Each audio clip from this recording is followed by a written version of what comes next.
जय गुरुदेव,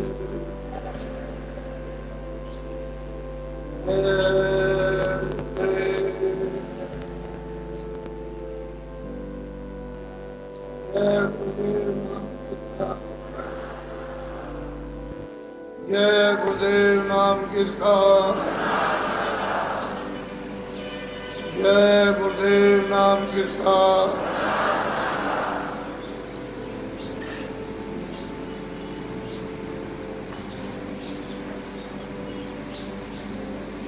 जितने भी धार्मिक लोग भारत में किसी भी युग में पैदा हुए हैं, इन सभी लोगों ने गुरु किए। बगैर गुरु के कोई भी एक कदम आगे नहीं चल सकता। जब ऐसे ऐसे लोगों ने जब गुरु किए, बगैर गुरु के एक कदम भी आगे नहीं चल सके, तो आप कैसे जा सकोगे? इस पर तो आपको सोचना। गुरु का स्थान तो, आध्यात्मिक गुरु का स्थान तो सबसे बड़ा है। भौतिक गुरु नहीं, भौतिक गुरु के शब्द और भौतिक गुरु की आस्था अलग है। वो तो आपके सामाजिक कर्मकांड कराते हैं, व्याकांड कराते हैं, जन्म कांड कराते हैं, मरण कांड कराते हैं, ये सब त्यौहार कांड होते हैं, तो वो तो आपके सामाजिक पुरोहित हैं। लेकिन तुम्हारी आत्मा का आध्यात्मिक वो तो मतलब ये है कि वो सर्वोपरि गुरु, और उसे कोई कोई पहचान पाता, बिरला ही, हर एक नहीं। तो जब सब मतों में और सब धार्मिक पुस्तकों में गुरुओं की महिमा है, तो आपने उनको इस कलयुग में खंडित क्यों कर दिया? अगर हम लोग उसी तरह से, उसी पद्धति से हम अपने गृहस्थ आश्रम में रहते और कार्य अपना मानो करते, तो आज आस्था रहती, तो हम धीरे धीरे मंजिल को पार करते हुए उसके पास तक पहुँच जाते। लेकिन हमको तो निराधार कर दिया। जो सामाजिक गुरु था उसको भी ढोंगी कह दिया, जो और गुरु थे उसको भी ढोंगी कह दिया, शास्त्रों की शिक्षा देते थे उसको भी ढोंगी कह दिया। तो आध्यात्मिक गुरु को आप कैसे पहचान सकते हो? वो कैसे जानने में आएगा? आपके हाथ में बुद्धि और आंखें तो है नहीं कि जल्दी से समझ लिया और पहचान लिया और हो गया। ये कोई संसारी काम है? जब तुम घर में अपने बच्चों को, स्त्री को, पति को नहीं पहचान सकते हो, तो फिर औरों को पहचानना आपके लिए कितना दुस्तर है।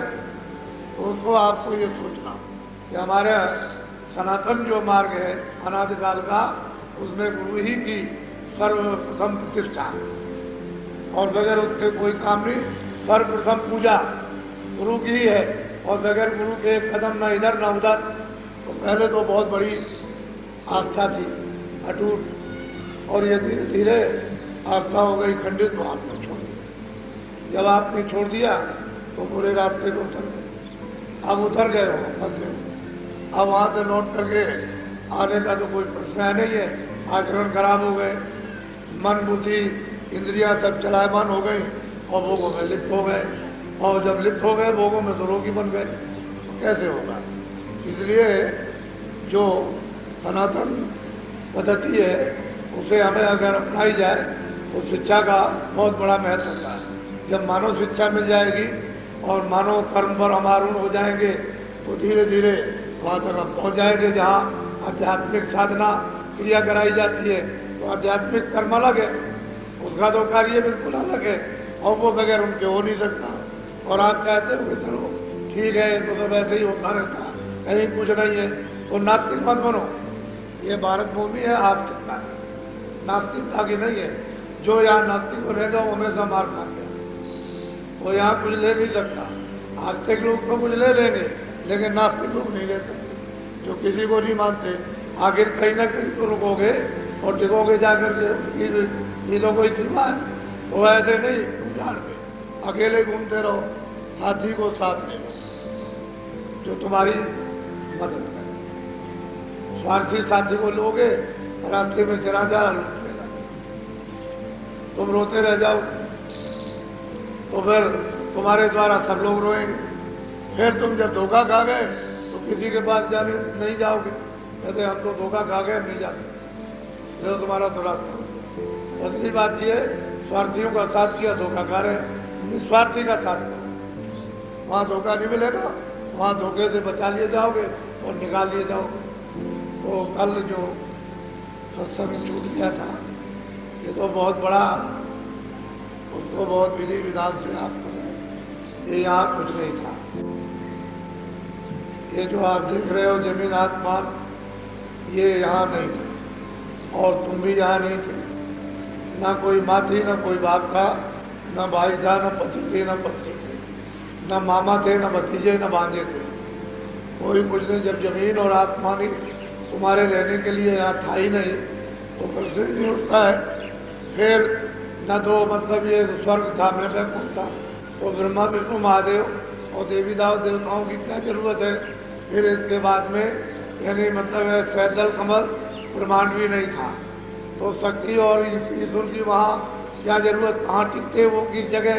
तो फिर माया और ब्रह्म भी, वो भी वहाँ नहीं था, ब्रह्मांड भी नहीं था, पार ब्रह्मांड भी नहीं था। तो जब यहाँ कुछ नहीं था, वो तो उन्मूलन अवस्था, एकदम अपने में उन्मूलन अवस्था कहते हैं। किसी का कोई इधर उधर का ख्याल नहीं, उन्मूलन हो गया। यानी बाल बच्चों का वो पहचान नहीं सकता, वो मालिक अपने में बिल्कुल एकदम से बैठा हुआ था। फिर उसकी मौज हो गई, इच्छा हो गई, वैसे नहीं कि उसने इच्छा से ऐसे ही कर दिए। उसने 3 लोग अपने से अलग करके बहुत बड़े बड़े उसने बनाए, और किस चीज़ से बनाए, शब्द। जब उनके मुखार से शब्द निकला, इतना मतलब यह है कि ये जो सारा संसार है, इससे मतलब यह है कि बेशुमार, लेकिन नहीं आ सकता ऐसी आवाज़ धटकार की निकली फोर्स में, तो उसने मंडल बना दिया। क्योंकि आवाज़ जब निकलेगी तो मंडल बना दिया।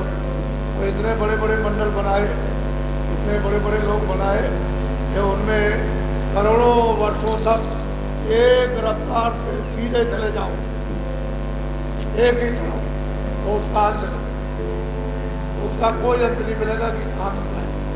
फिर वहाँ से लो और सीधे चले जाओ इधर पश्चिम की तरफ, तो उसका कोई अंत नहीं। फिर नीचे चले जाओ, उसका कोई अंत, करोड़ों वर्षों तक चलते रहो नीचे की तरफ, एक रफ्तार से जाते रहो। जितनी मशीनें, उससे 100 गुनी रफ्तार ज्यादा कर दो, नीचे चले जाओ उसका कोई, और ऊपर चले जाओ तो उसका कोई अंत। छोटी चीज तो है नहीं ये, तो ये छोटी चीज नहीं। यहाँ जो छोटी चीज लेकर के बैठे हुए हो, इसी का ज्ञान नहीं हो पाता है, वो तो असीमित चीज है, असीमित ज्ञान है, असीमित लोग। तो मालिक ने अपने से, उन्होंने अलग, जैसे अपने देश की रचना थी उसी तरह से उन्होंने 3 सतलोक, अलग लोग, अगम लोग, तीनों स्थापित कर दिए। और 3 उन्होंने अपने पुत्रों को, अनामी पुत्र मालिक ने वो स्थापित कर दिए, और सारी वहाँ के लोगों को खा जाकर एकदम से अपने से अलग करके भर दिया। और वो सब की सब आनंद, वहाँ किसी तरह का कोई भी बंधन, किसी भी देश में आने जाने का नहीं, कहीं भी जाओ आओ, अब स्वतंत्र है। तो जब स्वतंत्र है तो क्या तकलीफ हो। और ये नवल कितने युग, कितने कब लिखने पढ़ने में नहीं आ सकते, इतने व्यतीत हो गए, उसके बाद ही ये नीचे की रचना का विस्तार सतलोक से होगा, और नीचे की तरफ में। तो अब विस्तार कौन करेगा? सतलोक। अब अनामिक पुरुष से कोई मतलब नहीं, अलग पुरुष से, अगम पुरुष से कोई भी तात्पर्य नहीं। अब सतपुरुष अपनी इच्छा यानी मौज मर्जी को प्रकट करेंगे, तो यहाँ से भी आवाज निकली, उसी आवाज ने मंडल बनाया। और इतना मंडल महासुर मैदान इतना बड़ा यानी बना दिया कि मतलब उसकी भी कोई सीमा नहीं, असीमित रख दिया। और उस पर उन्होंने अपने सतपुरुष ने एक पुत्र स्थापित कर दिए, उनका नाम उन्होंने स्वर्ण पुरुष रखा। वैसे तो रामायण में भी गोस्वामी जी महाराज ने इसका भी इशारा किया है, लेकिन आप मतलब ये रामायण को न समझो, क्योंकि गोस्वामी जी तो पूरे संत थे, वो तो बराबर आते जाते थे ऊपर और नीचे, लेकिन उनको भी लोगों ने नहीं समझ पाया, उनके साथ भी संघर्ष हुआ। तो संत जितने आए कलयुग में, सबने संघर्ष किया, क्यों किया ना जाने। जगह जीव बेचारे बंधे हुए थे, फंसे हुए थे, उलझे हुए थे इन सब चीजों में, उनको पहचान नहीं पाया तो संघर्ष करा कर। और अब इतने कुछ गिर गए कि अब संघर्ष का कोई सवाल ही नहीं, अब खुद ही संघर्ष बन गए, उनसे क्या करोगे?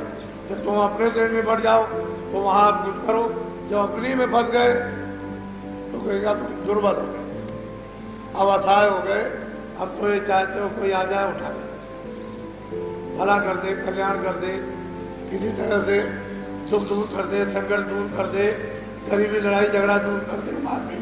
तो असल में चीज ये जीवन असहाय हो गए। तो मालिक ने फिर नीचे की रचना का ऐसे नहीं धीरे धीरे उसने विस्तार किया। पहले एक को बैठाया, फिर एक आवाज जोर की लगाई, तो वहां से प्रवेश करती हुई फिर नीचे को आई, तुम पार कर। वो पुरुष को उस पर बैठा दिया कि तुम यहाँ रहो और यहाँ पर तपस्या करो, यहाँ इस मंडल पर। तो तब करने लगे। पहले तो सुरतें दी नहीं थी, किसी भी मंडल में कोई सूरत नहीं थी, अकेले बैठा दिया उसी धार पर, यहीं बैठ करके, और अखंड मतलब यह है कि ध्यान लगाओ, तो करते रहे। फिर उसमें से एक आवाज आई तो नीचे उतरी, वो ब्रह्म स्थापित कर दिया। फिर एक नीचे आई जिनका नाम निरंजन भगवान सैदल कमल में, उनको स्थापित कर दिया।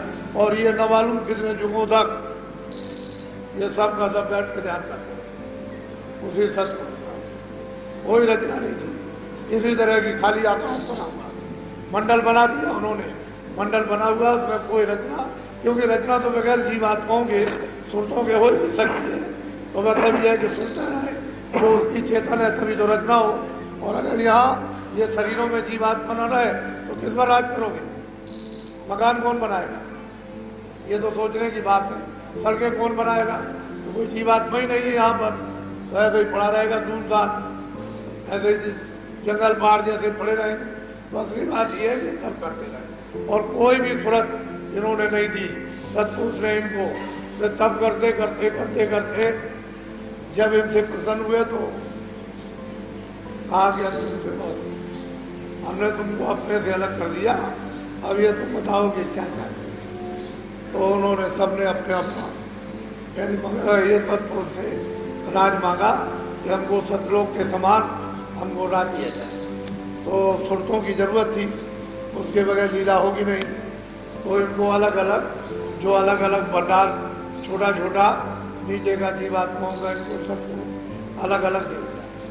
इतना तुम लो, इतना तुम लो, इतना तुम लो, इतना तुम लो, इतना तुम लो, और वहाँ पहले विस्तार करो। विस्तार करने के बाद में फिर उन्होंने दिया कि लो इतना और ले लो और इस पर राज करो अपने अपने।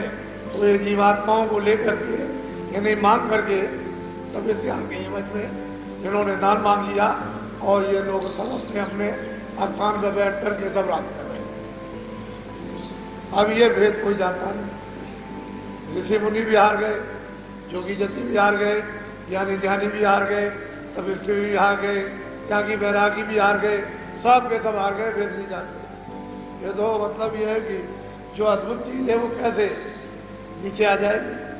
तो बड़े ध्यान से वो कहते हैं मालिक कि जब मैं कहूँगा तभी ये भेद समझ में आएगा, जब तक मैं नहीं बताऊंगा तब तक ये भेद मेरा कोई नहीं जान सकता। ये जीवात्माएं तो अब अलग हो गई और मुझे बिल्कुल भूल गई। अब यह है कि जहाँ जिस रास्ते से गई उस रास्ते को भूल गई, जिसने मांगा था उसको उसके बाद भी नहीं पहुंच सकती, उसको भी खो बैठे। तो जब आधार ही निराधार हो गया, आधार टूट गया, तो कैसे जाओ? किसी के पास नहीं पहुंच सकते। असल में मैं कहूँगा तो फिर वहाँ से वो संत धार आई, उसी धार से यानी संत सूरत को उतारा गया जो पूरा बोध लेकर के आई। और हर मंडलों का उसको पूरा बोध है, किसी मंडल से वाकिफ ऐसे नहीं कि ना वाकिफ, सबसे वाकिफ, सबसे जानकारी पूरी पूरी लेकर के आई और आकर के तक नाची। पहले तो उन्होंने संस्कार डाले, क्योंकि बगैर उसके संस्कार डाले हुए जीवों को विश्वास ही नहीं, तो ऐसे संस्कार नहीं पड़ते। और सुरतों को भेजा गया, उतार करके ले आए। एक भक्त मंडली यहाँ उतार करके संत ले आए, जो जगह जगह जा बजा बंगाल में इधर उधर उनको पैदा कर दिया, और वो धीरे से सिमट करके उसी जगह पर पहुंच गए जहाँ उनका जन्म हुआ था। फिर उन्होंने अटूट भक्ति की। तो ये सब देख देख करके ऐसी भक्ति, ऐसा त्याग, ऐसा करना, कहीं धनी मानी में, कहीं इसमें, कहीं उसमें, कहीं पढ़े लिखे में, कहीं किसी में, उन्होंने जन्म कर दिया और सब एक जगह इकट्ठे हो गए आगे। फिर उन्होंने भक्ति की सब, तो हम लोग देख करके आश्चर्य और चकित होते हैं, और उनके द्वारा जीवों पर तब संस्कार डाला। ऐसे ही हो जाए संस्कार तब डाले जाते हैं और जीव पर धीरे धीरे यानी फिर तैयार किए जाते हैं। फिर मतलब ये उनमें चेतना और विश्वास दिलाया जाता है, सारा दिया जाता है भरोसा। तब ये संतों महात्माओं महापुरुषों को समय लगा, लेकिन फिर भी बहुतों को पहुंचा दिया। तो ऐसा रास्ता खोल दिया कि उस रास्ते से बहुत जीवात्माएं निकल के वापस घर में चली गई। यहाँ से इसी मृतलोक से मनुष्य शरीर से निकाल के पहुंचा दिया मरने के पहले ही। लेकिन हम लोगों को क्या मालूम, लोग क्या जाने, लोग कोई ना जाने, अज्ञान अंधकार। तो आप बड़े ध्यान से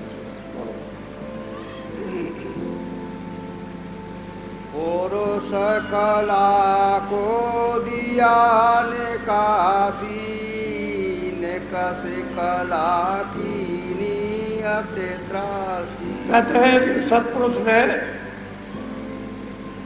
जो गंदे स्थान पर नीचे जो सुरतें थी उनमें से एक कला को उन्होंने निकाल दिया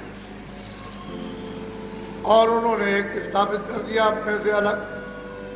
अपने आप को बताते हैं कि रचना ये जो कुछ भी की है सब मौज में की, सब इच्छा में हुई है, उनको कोई टाल नहीं सकता। उसके हुक्म पर तो सब नाचते। ऐसे मतलब ब्रह्म और पार ब्रह्म और ये तो सब उसके ही है, थर थर थर थर थर थर कांपते हैं। उस सत्पुरुष के थर थर कांपते हैं, एक क्षण भी उसके ध्यान से अलग नहीं होते, लगातार ध्यान लगाए। अगर जरा सा भी अलग हो जाए तो टिकने का आधार ही क्या रहेगा।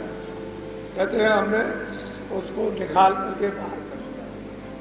और ये मेरी इच्छा थी, मेरी मौज थी कि एक नई एक रचना हो और उस रचना में ये सब गंदगी नीचे उतारी जाए। बोलो। पुरुष दया कर जुगत बनाई, कला दूसरी और उपाय। कहते हैं कि मैंने एक चीज स्थापित की, उसके साथ उन्होंने जो जामुन दिया था एक मिश्रित एक कला, उन्होंने एक मेल। जैसे मतलब यह है कि स्त्री और पुरुष कुछ ना कुछ मसाला नहीं देंगे तो यहाँ रचना नहीं बैठेगी, इसी मंडल में भी रचना नहीं होगी। तो मसाला तो सत्पुरुष को देना ही पड़ेगा रचना करने का और विनाश करने का। नहीं मिलेगा तो फिर कहीं भी टिकाऊ नहीं हो सकता है। किस चीज पर टिकेंगे, तो टिकने के लिए उन्होंने मिश्रित मसाला दिया। जैसे कि ऊपर में है 5 तत्वों का शरीर, शक्ति स्पर्श रूप रस गंध। ये तो 5 तत्वों का यानी कारण शरीर हो गया। फिर उसके बाद में सूक्ष्म शरीर 9 तत्वों का शब्द स्पर्श रूप रस गंध और मन बुद्धि चित्त और अहंकार। तो मिश्रित मसाला कोई चीज दे करके जब तैयार करेंगे तब कोई चीज तैयार होगी नहीं, होगी नहीं कभी। तो उन्होंने मसाले को दिया था, इसको नीचे उतारा उसी आवाज उतार के साथ। तो इसमें इतना फोर्स है कि बीच में कोई चीज रुक ही नहीं सकती, इतनी ताकत है, इतनी शक्ति उस शब्द के साथ में है कि नीचे उतार दिया। बोलो। पीत वरण यह कला सिंगारी, दीनी आज्ञा पुरुष। कहते हैं पीत वरण, इस कला को उतार करके नीचे दिया, छोटा सा मसाला दिया पीत वरण और नीचे उतार दिया और उनको आदेश दिया कि लो यहाँ बैठो। अब वो उनका पालन करेंगे और बैठे रहेंगे और वहीं से बैठ करके अपना काम करेंगे। एक कला कुछ अंश दयाली, दोनों मिल की ना कुछ। कहते हैं कि उन्होंने जो मिश्रित चीज थी, मिलावट की चीज दी है, फिर उसके बाद नीचे उतारा और दूसरी कला उसके साथ में लगा दी। यानी सूरत वो भी है, सूरत वो भी है, लेकिन सिर्फ मसाले का फर्क है।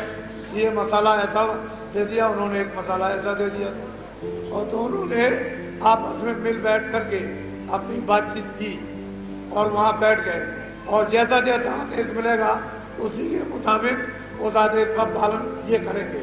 किसका? सतपुरुष का। आये मानस सरोवर तीरा अक्षर जी देखी। कहते हैं कि वहां पर आए और मतलब ये कि वो अक्षर पद है, पारब्रह्म पद कहते हैं, वहां आकर के बैठ गए। यही पुरुष और प्रकृति का स्थान है। इसी पुरुष से नीचे प्रकृति है और यहीं से यानी कृष्ण भगवान का अवतार हुआ था। और वो तो मतलब ये सत्यदेव और महाशून्य तो बहुत दूर है। यहाँ ये प्रकृति, पुरुष और प्रकृति जो मिलावट उन्होंने वहां से करके भेजा मसाला, और यहाँ आकर के अलग अलग यानी मतलब ये एक रूप ये एक रूप ये, उसको कहते हैं पुरुष और प्रकृति स्थान। वो अक्षर स्थान है, उसी को संतों ने 10वां द्वार कहा। यही पर पारब्रह्म विराजमान बैठे हुए। वैसे यहाँ सब स्वतंत्रता है, लेकिन बस केवल इतनी है कि वो रचना की है। वहाँ स्वतंत्रता कोई बंधन नहीं किसी तरह का, पर पुरुष और प्रकृति, ऊपर पुरुष है और नीचे प्रकृति है। प्रकृति कहते हैं कि जैसे स्त्रियों का तन होता है, ऐसे मतलब यह कि इस रूप में ये प्रकृति का स्थान है। और इतना बड़ा मंडल है, इतना बड़ा मंडल है कि इसको कोई पार नहीं कर सकता। सब पुरुष का वहां कहीं में भी जगह जगह मंडल बना रखा है। उसने ये दिया, यहाँ दोनों ने बैठ करके आपस में बात की और फिर नीचे यहाँ से फिर मसाला तैयार हुआ। लीला देखे कला चित त्रासा तब अक्षर ने दियो दिला। कहते हैं बैठ करके उन्होंने आपस में बात की, सब दोनों बैठ करके उस सत्पुरुष का ध्यान कर रहे, और मतलब जैसा उनको आदेश मिला उस सत्पुरुष की आवाज के साथ में उन्होंने फिर वैसा ही विचार किया। और सब वहां पर मतलब लीला तमा गई, सब ये देख रहे। और अब यहाँ से विचार हो रहा कि नीचे रचना होगी। ज्योति निरंजन दो कला मैंने कर उत्पत्ति की। अब कहते हैं ज्योत निरंजन 10वें द्वार में बैठ करके पारब्रह्म पद में जहाँ अक्षर पद है वहां से बैठ करके ये सब मंत्रणा हुई, और नीचे मतलब एक उतार करके नीचे उस शब्द के द्वारा नीचे लाए। और ये कहते हैं कि यहाँ से ही उत्तर और प्रलय हो, यहीं से सब कुछ मसाला तैयार है नीचे का, यही ये सब कुछ देंगे, पूरा का पूरा सब तैयारी करेंगे। तो असल में ऊपर में निरंजन भगवान के ऊपर माया, उसके ऊपर में ब्रह्म बैठे हुए, नीचे जो है निरंजन भगवान, नीचे आद्या माता वो नीचे बैठी हुई है। इसका लोक अलग है, माया का अलग है, और प्रकृति का अलग है, और निरंजन भगवान का अलग है, ब्रह्म का अलग है, और पारब्रह्म का अलग है। ये अलग अलग है। यहाँ जब जाएंगे शक्ति लोक में तो सब स्त्रियां, इनसे बहुत ही सूक्ष्म रूप। जब माया लोक में जाएंगे सब स्त्रियां मिलेंगी, और कितने दिनों तक घूमते रहे कोई पता नहीं, कितना बड़ा और किस कैसा खेल तमाशे हो रहे हैं। उसके बाद प्रकृति लोक में जाइए, सब माया ही माया, और बड़े बड़े लोग हार जाएंगे, थक जाएंगे, वो जाने नहीं देते। यहाँ आदमी चला जाए तो छोटे से बाजार में फंस जाता जाकर के, वहाँ कितने कितने शहर और बाजार और कितने कितने लीला और तमाशे और आनंद, वहाँ सुंदरता का वो देखते देखते वही रुक जाएगा, आगे जाने की उसकी इच्छा ही नहीं। तो सब फंसाने के लिए सब बना रखा। लेकिन पुरुष और प्रकृति ने ये सारा मसाला वहाँ तैयार करके और नीचे फिर दिया, और ब्रह्म को दिया। और ब्रह्म जो है त्रिपुटी पर विराजमान, यहीं से जीवात्माओं को कपड़ा पहनाया जाएगा। शब्द स्पर्श रूप रसगंध एक कपड़ा कारण ये हो गया। फिर नीचे उतार दिया तो सैदल कमल में आए तो दूसरा कपड़ा उन्होंने पहनाया सूक्ष्म 9 तत्वों का, शब्द स्पर्श रूप रसगंध और मन बुद्धि चित्त और अहंकार, ये 9 तत्वों का। फिर नीचे उसके उतारा आद्या महाशक्ति के लोग वो 17 तत्वों का कपड़ा, 10 इंद्रिया, चतुसंताकरण, मन और बुद्धि और चित्त और रजोगुण तमोगुण सब, इनका 17 मतलब ये तत्वों का एक कपड़ा उस सूरज जीवात्मा पर पैदा दिया। और जब नीचे जमीन पर उतारा तो 5 तत्वों का कपड़ा, जल पृथ्वी अग्नि वायु आकाश, ये कपड़ा है। अब इसको कैसे आप पार करें? कपड़ा उतरेगा नहीं, जीवात्मा आ जाता तो बगैर गुरु के तो कोई कर नहीं सकता। किसी को मालूम नहीं कपड़ा कैसे और कहाँ उतारा जाएगा, और जिन जिन को साथ ऊपर से लेकर के आए हुए उनको भंडार में कहाँ कहाँ कैसे पहुंचाओगे तो आपको पता ही नहीं। इंद्रियों का भंडार कहाँ, प्राण का भंडार कहाँ, मन का भंडार कहाँ, चित्त का भंडार कहाँ, बुद्धि का भंडार कहाँ, और पचीसों प्रकृतियों का भंडार कहाँ, ये तो आपको पता ही नहीं। तो कैसे इनको ले करोगे? जब ये अपने अपने भंडार में जब नहीं ले होंगे तो ये जीवात्मा को कैसे छोड़ देंगे? तो यहाँ से चढ़ा के जब जाएंगे तो अपने अपने भंडार में लेकर आते जाते, और जीवात्मा फिर छोड़ती जाती है। ये शरीर छोड़ेगी, इसके बाद लिंग छोड़ेगी, लिंग के बाद सूक्ष्म छोड़ेगी, सूक्ष्म के बाद कारण छोड़ेगी, फिर स्वतंत्र हो जाएगी। वो प्रकृति पद में चली जाएगी, स्वतंत्र है, उसके ऊपर निःशंक रूप हो गई। अब वहां सिर्फ इतना है, लीले तमाशा देखने ही का बंधन है, बाकी बंधन इसके ऊपर कुछ नहीं है। अब वो स्वतंत्र हो गई, आजाद हो गई, तो यही बंधन क्या कम है? ये लीले तमाशे इतने सामने दिखाई देते हैं कि आगे आप जाने की इच्छा ही नहीं, तो वहां गुरु चाहिए।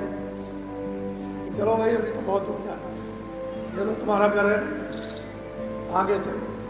तो बगैर गुरु के इतना खास लीला, इतना आनंद है, इतनी शक्ति और ज्ञान है, कोई जाने नहीं चाहता, बस यही रह जाएगा। यहाँ अभी कुछ नहीं। बोलो।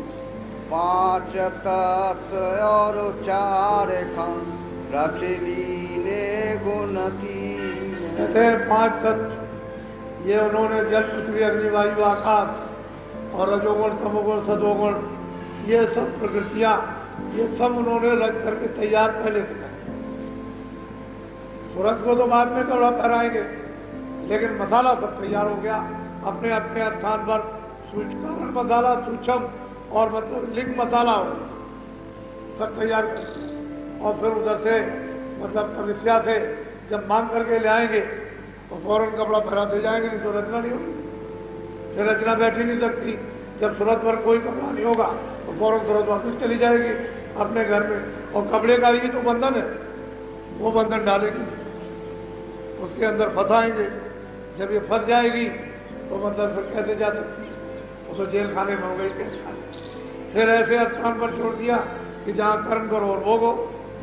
फिर उसने नीचे सब मसाला तैयार कर दिया, 4 खाने चढ़ा दिए, चोनिया और नलकों का कि ये करो, इधर जाओ। तो जी बेचारे क्या मेरा माल गुण 3 मेरे जगत का किया बहुत निरंजन भगवान ने तीनों रजोगुण, सतोगुण, तमोगुण, तीनों मतलब एक गुणों को मिला करके और बहुत भांत भांत का विस्तार इन्होंने कर दिया। ये अब इनकी आवाज पर विस्तार होगा, क्योंकि सबको शक्ति दी है। इनकी आवाज अलग, इनमें जो आवाज आ रही है वो तो सब ये क्यों, ये सब उनकी आवाज पर टिके हुए हैं, और ये अब विस्तार करेंगे अपनी आवाज। तो इनकी किरणें इसलिए कहते हैं सहस्त्रों भुजाओं वाला, यानी मतलब ये है कि परमात्मा सहस्त्रों भुजाएं, अनगिनत उसकी धाराएं हैं, उसका जीवात्मा को नीचे उतार देगा। फिर उतार करके ले आएगा तो ब्रह्मा विष्णु महादेव की अलग जो चल रही है उसकी धाराएं अलग है, उनको इनको दे देगा। फिर वो अपनी धाराओं पर इनको सबको उतार देंगे नीचे, और यही से जातानी होती है। ये ऐसा दृश्य दिखाई क्यों देता है, लेकिन जब दिव्य नेत्री ध्यान चलती तीसरा नेत्र 24 घंटे दिखाई देता, सोते रहो, जानते रहो, खड़े रहो, बैठे रहो, दिखाई देता। लेकिन जब तक वहां नहीं खुलेगी तब तक ये आप तीनों गुणों का और 5 तत्वों का ये कैसे मिश्रित मसाला जो तैयार किया आपकी समझ में कैसे आएगा कि उसने ये तैयार कर दिया। सब चीजें अलग अलग बात की उन्होंने तैयार करके और खिला दी। अब जी बेचारा इसकी शक्ति को फिर उन्होंने खर्च करा लिया, और जब शक्ति खर्च हो गई इन शरीरों में तो कमजोर हो गया। फिर वैसे तो ताकत उसमें वही थी जो सत्पुरुष में, वही उसमें ज्ञान था, लेकिन अब वो अज्ञानी पर्दों की वजह से ये जीवात्मा हो गई। अब इसके लिए सारा चाहिए। जब जब संत जगत में आवे ढूंढ भाल उनके ढिल जावे, जाए करें दर्शन और सेवा, हाजिर रहे गिरे चरणन में। जाकर के जब कभी भी आए तो ढूंढ भाला उनके पास जाओ और हाजिर रहो, उनके चरणों में गिरो और जो वो सत्संग सुना है उसको सुनो। जब हाजिरी दोगे, सत्संग सुनोगे तो तुम्हारी समझ में आ जाएगा कि भाई मैं क्या, अब तो तुम कुछ नहीं, हार मात है वो भी नहीं, जीवात्मा तो हो ही नहीं, क्योंकि उसका पता ही नहीं, तुमको तो मालूम नहीं हो। तो महात्मा जानते हैं कि तुम जीवात्मा, लेकिन तुम तो नहीं जानते हो कि मैं जीवात्मा हूँ। हार मात को भी नहीं समझते हो, वो भी कल यदि छूट जाएगा इसको उठा के तोड़ देंगे, जला देंगे और काट देंगे। तुम्हारी समझ में ना हार मात आए ना जीवात्मा, कुछ नहीं आती। ना तुम्हारी समझ में पांचों तत्व आते हैं, ना तीनों गुण आते हैं, ना वो प्रकृतियां, ना इंद्रिया, कोई समझ में नहीं आता। वही ढांचा पता नहीं, हवा चल रही।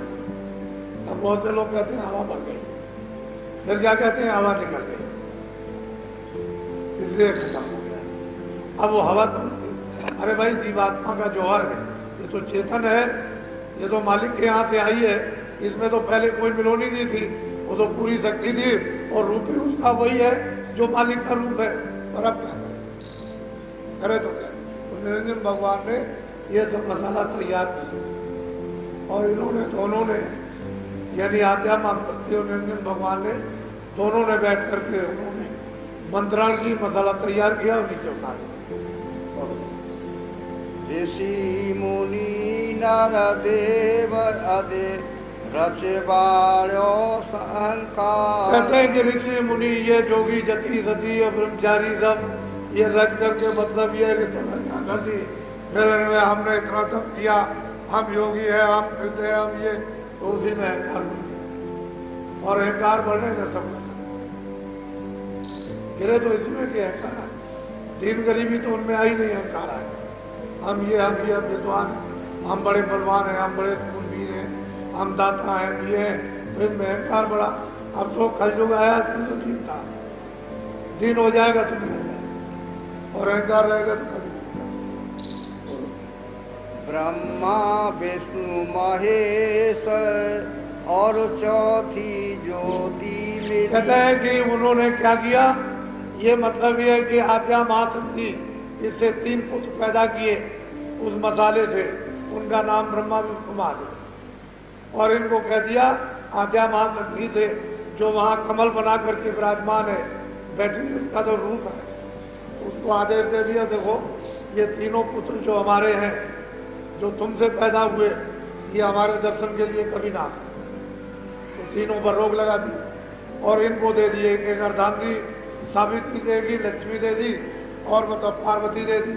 तो ये वहाँ रहते हैं अपनी जगह पर और ये सब संचालन करते हैं, उत्पत्ति प्रलय पालन, ये सब करके अलग कर दिया। अपना निरंजन भगवान अलग बैठ गए श्रद्धा कमल में और बैठ करके। अब साधक को तो ये अधिकार है कि यहाँ से जा करके वहाँ उसका साक्षात्कार, क्योंकि रास्ता तो वही जानेगा, दूसरा इधर से तो रास्ता है, इधर से भी नहीं है, रास्ता तो वही जाने का है, दूसरा रास्ता नहीं। ये एक ही रास्ता सड़क बना रखी है और एक ही सड़क वापस जाने, वही होकर के जाना। जो भी सोचते जाएंगी ऊपर, सब यही होकर के सब जाएंगे एक ही रास्ते से। वो जो चरण कमल में जो लगेंगे, वो जो टिके हुए हैं इनके ऊपर में, सब रास्ते में मिलेंगे, बगैर दर्शन के कोई बच नहीं सकता। और वहां पहुंच करके सारी रचना का पूरा दृष्टिगोचर यानी विस्तार देख लिया जाता और आंखों पे आ जाता, क्योंकि वहां से तो सब दिखाई देता, इतनी ऊंची मंजिल है कि नीचे का सब दिखाई देगा।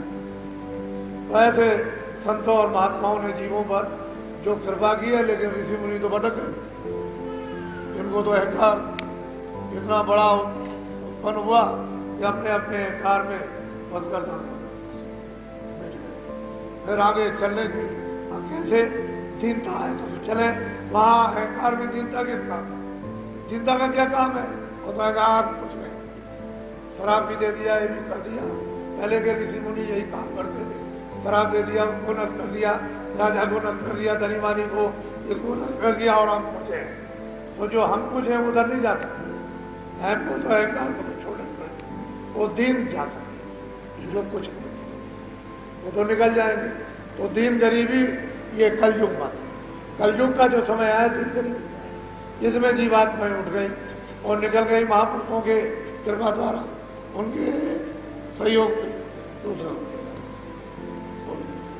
भरम जाल की फांस जीवन पावे निज गली। कहते हैं कि भरम जब इसमें फंसा दिया तो भरम आ गया, और जीव बेचारा क्या करे, निज गली पाता नहीं, निजी रास्ता जो सनातन उसे मिलता नहीं। इस भरम और संदेह में बस होगा कि नहीं होगा, ऐसा होगा वैसा होगा, सब पर संदेह करने लगा। अपने घर में भी संदेह करना, बच्चों में करे, स्त्री में करे, पति में करे, अड़ोस पड़ोस में करे, देवी में करे, देवता में करे, होगा कि नहीं होगा, भरम में। सब जीवों को भरम फांस कहते हैं, रस्सी हथकड़ी, इसमें सबको बांध लिया घेर करके। अब जीव क्या कर सकते? अभी जो दोबारा कार्यक्रम होगा ये बहुत बड़ा कार्यक्रम है, इसमें आपको फिर सुनाया जाएगा। इतना ही आप याद करो, जीवों को यहाँ भरम फांस में यानी रस्सी में फंसा लिया और अब जाने नहीं देते। इसमें अब काल हुआ, इन्होंने ये सब विस्तार करके घेरा डाल के जीव, अब ये कम क्यों जाने देंगे? अगर कोई जाएगा तो इनके राज का विनाश होगा।